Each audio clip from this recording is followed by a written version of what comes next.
Roadmap saya selalu berpikir 2045. Kenapa 2045? Karena 100 tahun Indonesia. Dulu zaman saya muda bersama Pak Andin, kami satu angkatan, beda universitas. Dulu pernah juga ada visi 2040 gitu kan, tapi kan itu tahun 90-an ya. Berapa tahun lagi 2040 kan 50 tahun lagi, terlalu jauh lah. Sekarang 2045 berapa tahun lagi? 22 tahun lagi. Kebayang nggak kamu kira-kira 20? Udah mulai kebayang ya? 22 tahun ke depan mulai kebayang. Karena Anda semua nanti yang tadi disampaikan Pak Andin. Kalau 2040 dulu kan mikir saya mungkin udah nggak ada di situ segala macam kan. Sekarang 2045 ada di tanganmu. Nah, sekarang pertanyaannya, 2045 kan Indonesia ingin menjadi negara maju. Negara maju itu rata-rata pendapatannya 40.000 US dollar per kapita per tahun. Indonesia berapa sekarang? 4.000 menuju 5.000, ya kan? Meningkat terus ya, 4.000 menuju 5.000. Masih 10 kali lipat. Konon kabarnya Indonesia harus bisa memanfaatkan bonus demografi di tahun 2036 dengan pendapatan berapa? 12.000 US dollar per kapita per tahun. Bagaimana meningkatkan itu? Dari 4.000 menjadi 12.000, 3 kali lipat. Dalam waktu 20 tahun ya, ke 2036, 13 tahun lagi ya. Harus berkejaran dengan waktu. Kalau tadi Pak Agus memberikan sinyal misi, visi ke depan Indonesia apa, saya 2016 ketemu Pak Jokowi 2 kali, pertanyaannya 3, terus menerus ditanyakan dalam waktu 1 bulan berturut-turut, Indonesia harus keren di industri apa? Anda bisa jawab nggak sekarang? Sudah 7 tahun yang lalu. Yang kedua, bagaimana dengan lulusan perguruan tinggi S1 yang tidak mampu diserap oleh lapangan kerja? Makin besar. Betul kan? Lulusan S1. Yang ketiga pertanyaannya, lulusan SMA, SMK, MA yang masuk perguruan tinggi, itu zaman dulu saya punya datanya 2016, itu hanya 1 juta dari 3,5 juta. 2,5 juta kemana? Ke pasar tenaga kerja kan? Apa yang harus dilakukan dengan itu? Anda bisa jawab nggak itu? Nah, kalau Anda bisa jawab itu, insya Allah Indonesia akan bisa tuh melejit. Dalam dunia yang kita melihat patokannya belum terlalu jelas, apakah LPDP berhenti? 3 tahun ini kami menyaksikan bersama-sama, kita terus mencari cara bagaimana meningkat tajam. Saya bisa sampaikan sekarang, mulai tahun 2021, LPDP memberikan beasiswa S2, S3 minimal 15.000 per tahun. Ya, kolaborasinya kira-kira 7.000-an, kita sekarang mulai dari 5.000, 6.000, sekarang 7.000-an, hampir mendekati 8.000. Kita butuh banyak, itu saja nggak cukup, kita harus mulai fokus ke bidang prioritas. Sejak 2021 kita mulai garap namanya technopreneurship, kita mulai garap hilirisasi industri ya, kita mulai garap tentang maritim, fishery. Anda lihat kalau pemerintah bicara pendidikan, sekian T dana dari LPDP untuk mendukung Kemdikbudristek dan Kementerian Agama. Kalau negara perlu infrastruktur, setiap tahun sekarang PUPR, ada yang PUPR di sini? PUPR ada ya? Hampir 100 ya. Tahun ini PUPR lewat LPDP, bukan main ya. Bukan artinya kita berikan 100 ya. Tapi kita minta yang daftar 300 dong, supaya makin banyak kawan-kawan infrastruktur yang bisa kita dukung. Kesehatan, kita support Pak Dirut langsung 1.000 kita siapkan gitu kan untuk dokter spesialis. Public service dan private terus kita dorong karena waktunya sudah mepet untuk memanfaatkan bonus demografi. Gitu ya, kira-kira aku jawab 1 dan 3 kan terkait di situ semua. Jadi tantangannya apa di LPDP? Menurut saya kita tegak dan lurus pada negara ini mau kemana, dan kita berikan yang terbaik dari sisi jumlah maupun dari sisi kualitas. Itu yang terus kita dorong. Saya tadi pagi laporan ke Pak Dirut menggambarkan berapa mahasiswa kita LPDP yang sekarang masuk ke perguruan tinggi top 25. Saya tidak bicara yang top 100 tidak bagus ya, yang kita pilih keren-keren semua, sampai kerennya entah saya nggak masuk di situ Pak Andin. Oregon State nggak masuk di situ, ternyata rankingnya 300-an ya.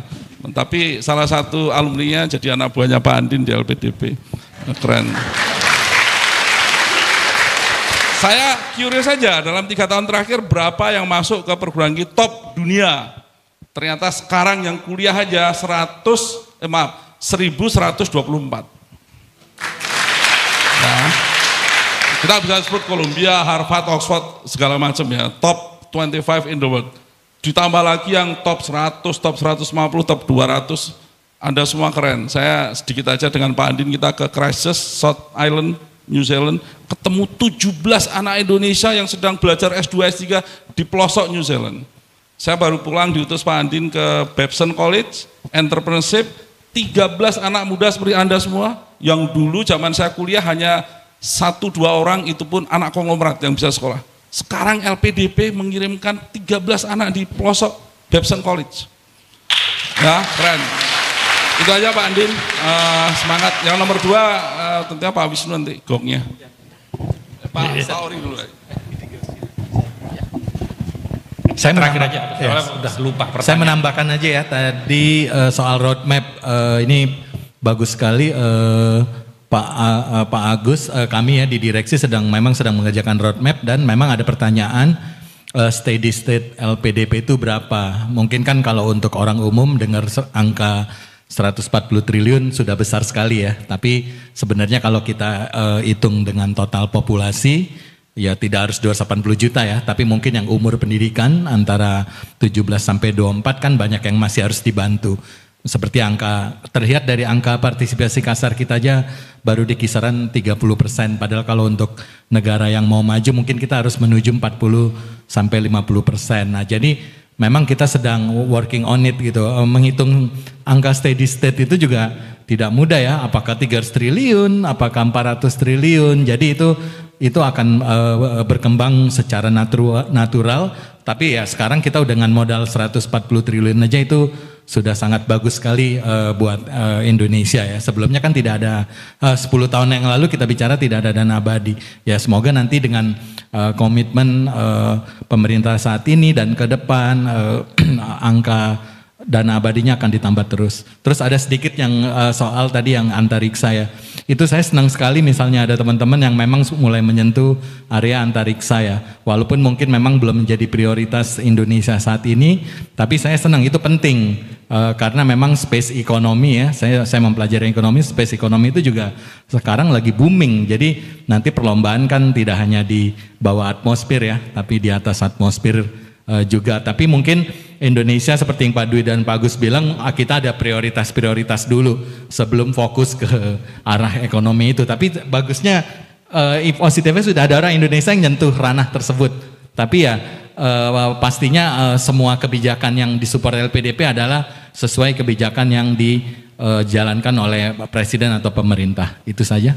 Pak Wisnu. Saya tadi mau jawab itu, kalau orang sana udah ke Mars, ke bulan, kita orang Indonesia, orang Jawa ini kata cak lontong Pak. Sudah biasa hidup dari bulan ke bulan. Jadi kan dari bumi ke bulan ya, kita udah biasa. Atur ruang bisa hidup dari bulan ke bulan. Cak lontong tuh. Dan biasa belanja di matahari kan, enggak aneh kita. Belanjanya di matahari benar. Dan gajinya Pak Dwi gede 15 koma. Setiap tanggal 15 koma. LPDP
Semangat.